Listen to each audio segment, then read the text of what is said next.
दोस्तों कैसे हैं आप सभी का मेरे YouTube channel the knowledge boss classes में बेहद स्वागत है। आज मैं हिंदी ग्रामर का एक बेहद ही इम्पोर्टेंट टॉपिक लेके आपके सामने आया हूँ। ये वर्ण तथा वर्णमाला, वर्ण एवं ध्वनि के बारे में। इस वीडियो में आप क्या पढ़ेंगे, आप जानते हैं कि वर्ण और वर्णमाला में स्वर और व्यंजन दोनों हैं, उसके बारे में हम इसमें पूरा डिटेल में अध्ययन करेंगे।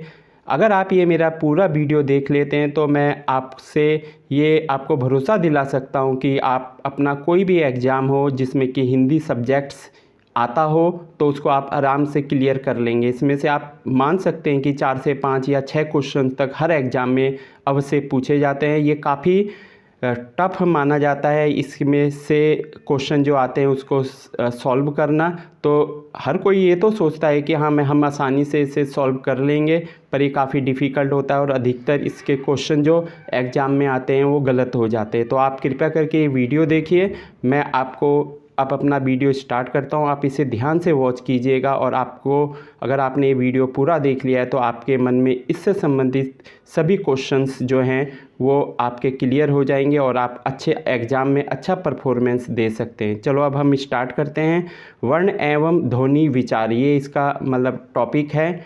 तो इसमें हम वर्ण और वर्णमाला के बारे में पढ़ेंगे। वर्ण क्या चीज़ होती है, देखो संरचना की जो दृष्टि होती है, अगर हम संरचना के हिसाब से अगर देखें तो वर्ण जो होता है वो भाषा की सबसे छोटी इकाई मानी जाती है, राइट। तो इसमें क्या होता है, ये मूल ध्वनि होती है और इसका जो है मतलब इसका आप टुकड़ा नहीं कर सकते, इसको आप खंड नहीं कर सकते। जैसे कि अ क च प, तो इसको आप और ज़्यादा छोटा नहीं कर सकते। आप जैसे का के नीचे देख रहे हैं कि का के नीचे हलंत लगा हुआ है, तो हलंत मीन्स क्या होता है कि ये जो है ये दिखाता है कि ये अक्षर का जो है आधा का है आधा चा है। या आप कह सकते हैं कि ये बिना स्वर के ये क चा और पा है, राइट। अब हम आगे बढ़ते हैं। ये तो हमारे वर्ण के एग्जाम्पल हैं। आज स्वर हो गया क च प, ये वर्ण हैं। अब नेक्स्ट आगे बढ़ते हैं वर्णमाला। अब हम वर्णमाला के बारे में बताते हैं कि वर्णमाला में कितने वर्ण होते हैं। तो वर्णमाला में जो हिंदी हमारी वर्णमाला है उसमें कुल मिला के 52 वर्ण होते हैं। अब हम नीचे देखते हैं ये कौन कौन से वर्ण होते हैं। ये अभी हम वर्ण की बात कर रहे हैं, हम सिंपल व्यंजन या स्वर की बात नहीं कर रहे हैं। तो टोटल इसमें 11 स्वर होते हैं, 33 व्यंजन होते हैं, राइट। संयुक्त व्यंजन 4 हैं, द्विगुण या उत्क्षिप्त व्यंजन 2 है, अयोगवाह 2 माने जाते हैं, राइट। अब ये क्या चीज़ है, संयुक्त व्यंजन या उत्क्षिप्त व्यंजन या अयोगवाह, ये अब हम आगे डिटेल में आपको बताते हैं। देखिए आप वीडियो को आप कृपया करके पूरा वॉच कीजिएगा, तभी आप इसको अच्छी तरह से समझ सकते हैं। आप मेरे channel the knowledge boss classes को सब्सक्राइब कीजिए, लाइक कीजिए और शेयर कीजिए। वर्णों को 2 भागों स्वर और व्यंजन में बांटा गया है, मतलब वर्णों को हम 2 भाग में बांटते हैं, नॉर्मल स्वर और व्यंजन, राइट। स्वर वर्ण होते हैं तो वो टोटल कितने हैं, कुल इनकी संख्या 11 होती है और आप ये स्क्रीन में देख सकते हैं। स्वर वर्ण ये हमारे इधर मेंशन है, राइट। आ ई उ ऋषि, ए ओ औ, राइट। ये आप यहाँ पर देख सकते हैं, राइट। अब हम आगे बढ़ते हैं। नेक्स्ट स्टेप, ध्यान देने योग्य बात। अब इसको मैं आपको एक बहुत ही ज़्यादा ध्यान देने की एक बात है। देखिए आगत स्वर क्या होता है, राइट। स्वर के अलावा एक आगत स्वर भी हिंदी में होता है। ये आप देख रहे होंगे कि आ लिखा है, आ, तो आप कहेंगे कि ये तो आ जो है ये तो स्वर होता है, ये आ नहीं है, ये ओ है। ओ मीन्स इसके ऊपर चंद्र बिंदु ऐसे करके चंद्र बिंदु लगा होता है, राइट। ये मतलब चंद्र बिंदु भी नहीं कहेंगे, बस बिना अर्ध चांद होता है, इसमें बिंदु नहीं होता। इसका हम उच्चारण ना ओ करेंगे ना आ करेंगे, ये ओ पढ़ते हैं। ये इंग्लिश वर्डों में आता है, जैसे बाल नहीं बोलेंगे, इसके ऊपर अगर अर्धचंद ऐसा करके अर्धचंद लग जाता है तो आप समझ सकते हैं कि इसको आपको ओ जैसा उच्चारण इसका आपने करना है। जैसे बाल नहीं बोलेंगे, इसे हम बॉल कहेंगे, बॉल। डॉक्टर नहीं बोलेंगे, राइट। तो ये आगत स्वर है। अगर हिंदी में कोई आगत स्वर है तो बस एक ही है, ओ, राइट। ये इंग्लिश भाषा में कुछ उच्चारण जो होते हैं उसको मतलब हिंदी भाषा में अप्लाई करने के लिए ये एक आगत स्वर बनाया गया है, राइट। अब हम नेक्स्ट आगे बढ़ते हैं। स्वर वर्णों का उच्चारण स्थान। अब स्वर वर्ण है, स्वर जो वर्ण होते हैं उनका उच्चारण अलग अलग मतलब उच्चारण स्थान से किया जाता है। जैसे आप इसको देख सकते हैं अ आ, राइट। इसका जो उच्चारण हम करते हैं जब अ और आ हम जब बोलते हैं तो इसमें जो है कंठ यानी आपके गले का इस्तेमाल होता है, ठीक है। इसको हम कंठे वर्ण कहते हैं, राइट। और अगर हम इसका उच्चारण स्थान कहें तो ये उच्चारण स्थान इसका कंठ से होगा, राइट। कंठ से बोला जाता है, मतलब कंठ का प्रयोग इन दोनों जो वर्ण हैं इनमें कंठ का उपयोग ज़्यादा होता है। छोटी ई बड़ी ई, राइट। तो ये तालव्य वर्ग का वर्ण है, राइट, और इसमें तालु का उपयोग होता है, राइट। अब ये आप तालु कहेंगे कि तालु क्या चीज़ होती है। तालु होता है मतलब जो हमारा मुंह होता है, मुंह के ऊपर का जो भाग होता है, अंदर से जो मुंह के ऊपर का भाग होता है, जो गड्ढे वाला जो एरिया होता है वो तालु कहलाता है, राइट। तो उसका उपयोग जब हम ई कहेंगे, आप उच्चारण करके देखिए तो उसमें ऐसा लगता है कि जो जीभ के ऊपर का भाग है, आप जीभ की छत भी उसको कह सकते हो, राइट। तो उसमें इसका उपयोग मतलब ज़्यादा होता है इन दोनों वर्णों को बोलने के लिए। अब छोटा ऊ बड़ा ऊ है, ये ओष्ठ्य वर्ण है, मतलब जैसे आप ऊ ऐसे करके आप बोलेंगे तो आप देखेंगे कि इसमें होंठ का उपयोग ज़्यादा हो रहा है, होंठ गोलाई लेके मतलब उच्चारण कर रहे हैं। जैसे हम सीटी मारते हैं उस तरह से वर्ण का उच्चारण होता है, राइट। अब री आप नीचे देख सकते हैं, नेक्स्ट हमारा री है, री, राइट। ये मूर्धन्य है। मूर्धन्य का मतलब है कि मूर्धा का इसमें उपयोग किया जा रहा है। अब मूर्धा क्या होता है? मूर्धा का मतलब होता है कि जो हमारी दाँत होती है, दाँत के बाद जो हमारा जो ऊपर की तरफ का जो मुंह मतलब लगता है, तो उसको दाँत के पीछे के जो भाग को जो हमारा मसूड़े के बाद जो लगता है उसको हम मूर्धन्य कहते हैं। तो री बोलेंगे तो आप बोल के देखिए कि दाँत के जस्ट पीछे से आपको ऐसा लगेगा कि उच्चारण करते वक्त कुछ प्रेशर बन रहा है। तो ये जो वर्ण है ये मूर्धा से उसका उच्चारण होता है। नेक्स्ट हम आगे बढ़ते हैं। अब छोटा ए बड़ा ए, ठीक है, ए राइट। तो हम इसे ए आई भी पढ़ते हैं। तो इसका जो उच्चारण होता है इसको हम इस कंठ तालव्य वर्ण होते हैं, राइट। इसमें कंठ और तालु दोनों का इसमें इस्तेमाल होता है इसके उच्चारण करने में, राइट। आप इसको बोल के इसकी प्रैक्टिस कीजिए और कोशिश कीजिए कि पता लगाने का कि मतलब तालु क्या है और कंठ क्या है, राइट। छोटा ओ और बड़ा ओ, राइट। आप इसको आप देख सकते हैं, छोटा ओ और बड़ा ओ, राइट। अब हम आगे बढ़ते हैं। नेक्स्ट हमारा जो है स्टेप है, देखिए आप इधर देख सकते हैं।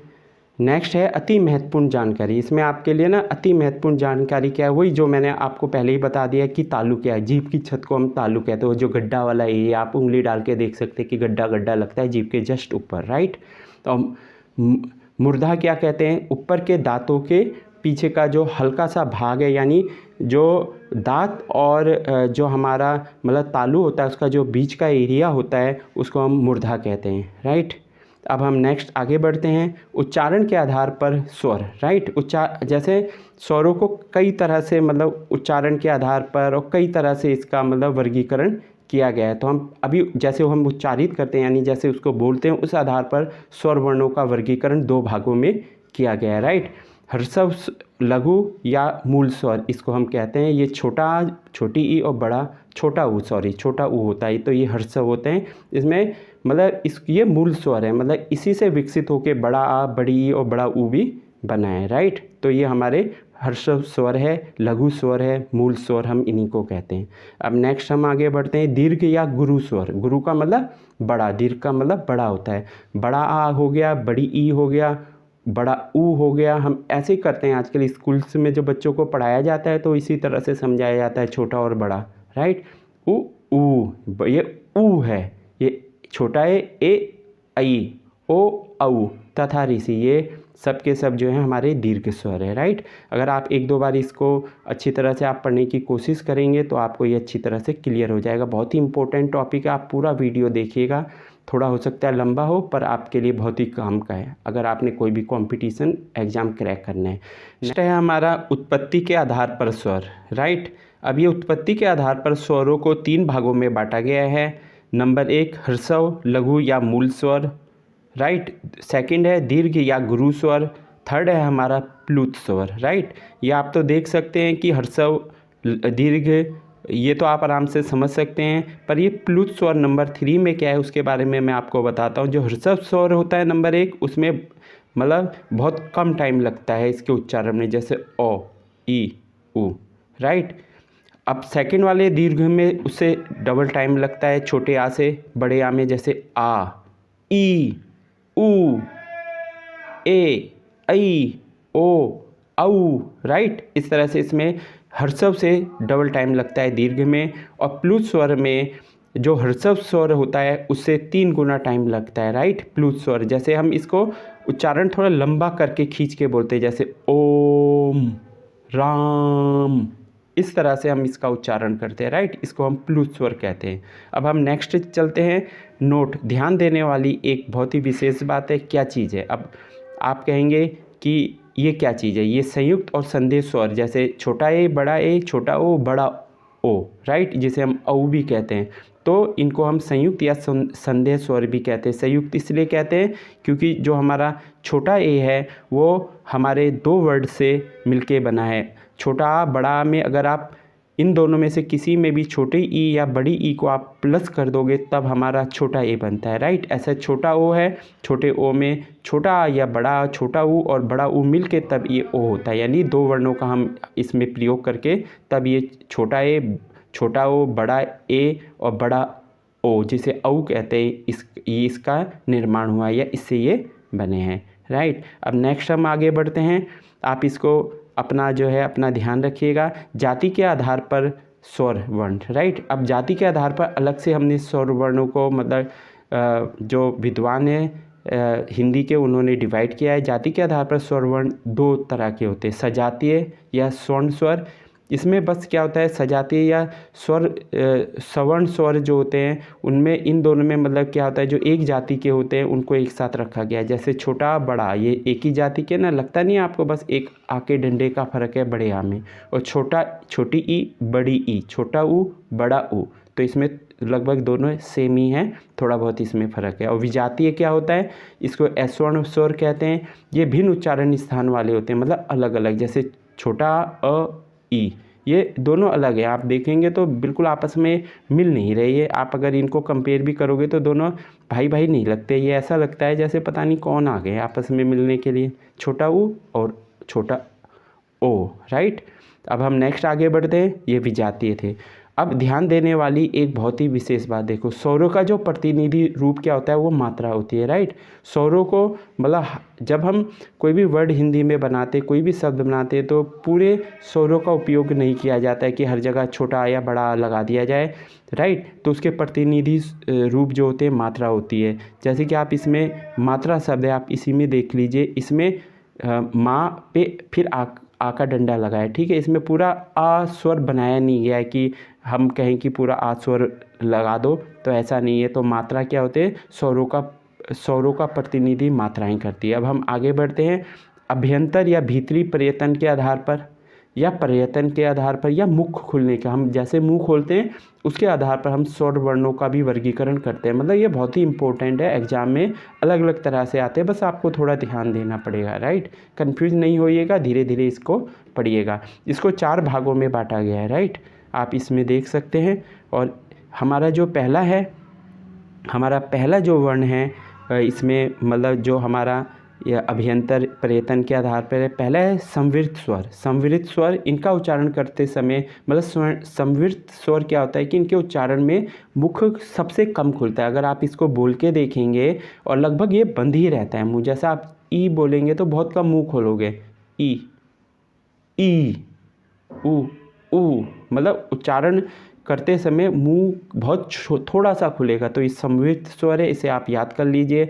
नंबर 2 है अर्ध संवृत स्वर। इसका उच्चारण करते समय जो ऊपर वाला संवृत स्वर है, राइट, इसके उच्चारण करते हुए नीचे वालों में मतलब ज़्यादा मुंह खुलता है, राइट। जैसे ए, आप प्रैक्टिस करके बोलने के उच्चारण करके इसको कोशिश कीजिए कि जो मैं आपसे बोलना चाहता हूँ, राइट। अब नंबर 3 है हमारा विवरित स्वर, राइट। अब इसको आप देखिए, इनका उच्चारण करते समय अपना पूरा मुंह खोलना है। जैसे आप बोलो आ, पूरा ऐसा लगेगा जैसे आप चिल्ला रहे हो, जोर से बोल रहे हो आ, ऐसे पूरा मुंह आपका खुलेगा।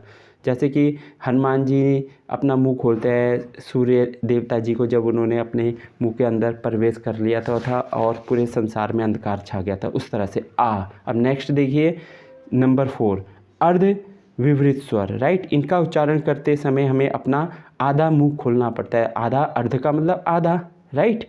तो ये आधा मुंह कब खुलेगा? जब हम छोटा आ बोलेंगे, ओ, जैसे हम कहते हैं ओ, राइट। तो इसमें हमारा क्या होता है, हमारा आधा मुंह खुलता है। अब हम नेक्स्ट करेंगे, अब जिह्वा के आधार पर, या जिह्वा का मतलब होता है जीभ के आधार पर भी स्वरों का अलग अलग वर्गीकरण किया गया है। अलग अलग विद्वान अलग अलग तरह से हिंदी व्याकरण का स्वरों का वर्गीकरण करते हैं। तो इसको जिह्वा या जीभ के आधार पर 3 भागों में बांटा गया। अग्रस्वर, राइट, इसका उच्चारण करते समय जीभ के आगे के भाग का इस्तेमाल होता है। जैसे आप ई बोलोगे तो आपको लगेगा कि जीभ का जो टॉप है, बाहर को जो आप दिखाते हो, सबसे पहले जो जीभ का बाहर भाग आता है, किसी को आप चिढ़ाते हैं तो उस तरह से छोटा ई और बड़ा ई बोलोगे तो बोलते वक्त आपको लगेगा कि आगे के भाग का ज़्यादा उपयोग हो रहा है, उस पर प्रेशर पड़ा है। अब मध्य स्वर, नंबर 2 है मध्य स्वर। इसका उच्चारण करते समय क्या होगा, जीभ का जो मध्य का जो भाग है, मतलब जीभ को आप 3 भागों में बांट सकते हैं, तो बीच के भाग का इसका इस्तेमाल ज़्यादा हो रहा है छोटा आ के लिए, राइट। जैसे ओ, आप प्रैक्टिस कीजिए। पश्चय स्वर, पश्चय का मतलब जो जीभ के पीछे का भाग है। जीभ के पीछे का भाग क्या है, लगभग जीभ जो है गले से जुड़ी होती है, तो गले के बाद का जो लास्ट का आप अंदर गले के से शुरुआत करोगे तो सबसे जीभ के पीछे के भाग से इसका उच्चारण होता है, राइट। तो इसे आप जैसे आ, उ, ओ, औ, आ। अर्ध चांद वाला भी वर्ड, मतलब अर्ध चांद वाला वर्ड मैंने क्या बोला है, जो वही वर्ड जो आगे स्वर है ओ, जिसका उच्चारण करते हैं, ठीक है, राइट। इसमें मैं मतलब वो वर्ड बन नहीं रहा था, तो इसलिए मैंने इसमें अर्ध चांद वाला शब्द लिख दिया है। तो ओ का उच्चारण करते समय भी जीभ के पीछे का भाग का इस्तेमाल होता है, वही जो आगत स्वर मैंने आपको बताया था, ये वही मेंशन है। अब नेक्स्ट आगे बढ़ते हैं, ओष्ठाकृति या ओष्ठ के आधार पर स्वर, ठीक है। होठों के प्रयोग के आधार पर स्वरों को किस तरह से बांटा गया, ये वो वाला टॉपिक है, राइट। ये हमारे जो है नंबर 1 है हमारा वृत्तमुखी स्वर। इसका उच्चारण करते समय होठ वृत्त बनाते हैं, आप उच्चारण कीजिए, वही सीटी जैसा होगा, गोल, छोटा ऊ, बड़ा ऊ, जैसे ऊ, ओ, औ। आप प्लस में अर्धचांद, यानी वही डॉक्टर वाला ओ, राइट, इंग्लिश में जो यूज होता है, इसका भी उच्चारण कीजिए ओ, तो इसमें भी आपका क्या होगा, मुंह वृत्त जैसा बनाएगा, राइट। नंबर 2 है इसका ओष्ठाकृति या होठ के आधार पर स्वर अवृत्तमुखी स्वर, राइट। इसका उच्चारण करते समय होठ वृत्त नहीं बनाते, आप देखिए ओ आ करोगे तो ये वृत्त नहीं बनाएंगे, जैसा वृत्त पहला वाला हमारा ये वृत्तमुखी स्वर बनाते हैं। तो ये आपके ओ आ, ई, ए, आई, राइट। अब अयोगवाह वर्ण, राइट, मैंने ऊपर बताया था आपको कि मैं डिटेल में बताऊंगा जो भी 52 जो वर्ण हैं उनके बारे में। तो अब हम अयोगवाह वर्ण, अयोगवाह हिंदी में सिर्फ 2 हैं, अंग, राइट, अनुस्वार, इसको अनुस्वार भी कहते हैं, आहा विसर्ग होता है, राइट। ये इनको अयोगवाह वर्ण कहा जाता है, राइट, क्योंकि ये ना तो स्वर होते हैं ना ये इनको व्यंजन माना जाता है, इसलिए इनको अयोगवाह कह दिया जाता है। अयोग का मतलब कि मतलब ये काबिल नहीं है ना स्वर के और ना व्यंजन में शामिल होने के, इसलिए इसको अयोगवाह कहा जाता है। अंग के उच्चारण में क्या होता है, जैसे अंग, अंग, गा जैसा उच्चारण आ जाता है, इसमें उच्चारण में गा आ जाता है, राइट। आहा, आहा में क्या होता है, हा आ जाता है, हा आ जाएगा, राइट। तो ये आ भी आ रहा है और हा भी आ रहा है। अगर आगे से देखें इसकी शक्ल और सूरत इस वर्ड को, तो ये ऐसा लगेगा जैसे कि ये स्वर हैं अंग और आहा, राइट, पर उच्चारण करते समय आह में हा आ जाता है, अंग में गा आ जाता है, इसलिए ये अयोगवाह में शामिल किए जाते हैं। इसके अतिरिक्त अयोगवाह का प्रयोग क्या होता है, स्वर और व्यंजन दोनों के साथ किया जाता है। कैसे, जैसे स्वर के द्वारा अंग, आहा, राइट, कंग, कहा, व्यंजन के द्वारा ऊपर अंग, आहा, स्वर के द्वारा। अब देखिए आप नीचे इधर एग्जाम्पल देखिए, कितना सॉलिड एग्जाम्पल है। रंग, राइट, रंग में क्या है, अंग की बिंदी लग गई ना, तो ये अंग है। और संगीत में भी अंग की बिंदी लगी हुई है, राइट। तो इस तरह से हम इसका डिफरेंट उच्चारण करते हैं। जैसा कि आपने अभी ऊपर देख लिया है कि रंग और संगीत में अंग का अंग का उच्चारण हो रहा है, राइट। ये अनुस्वार इसमें लगे हुए रंग संगीत में। अब नीचे देखो, आप नीचे देख सकते हैं कि नीचे इसमें हमारा दुख और प्रातः काल में आहा विसर्ग का इस्तेमाल किया गया है, राइट। तो ये विसर्ग वाले शब्दों का इसमें उपयोग किया गया है। अब आपके लिए बहुत ही ध्यान देने योग्य बात देखिए क्या है, अंग क्या होता है। अंग का जो उच्चारण है कहाँ से किया जाता है, नाक से किया जाता है, इसलिए इसको नासिक्य वर्ण कहते हैं। आहा, आहा क्या होता है, आहा में कंठ वर्ण इसको कहा जाता है और इसमें कंठ गले का उपयोग किया जाता है। कई बार पूछा जाता है, इसमें एग्जाम में आता है कि आहा का उच्चारण स्थान क्या है, अंग का उच्चारण स्थान क्या है, तो आप इसे नोट कर लीजिए, बहुत ही इंपॉर्टेंट है, राइट।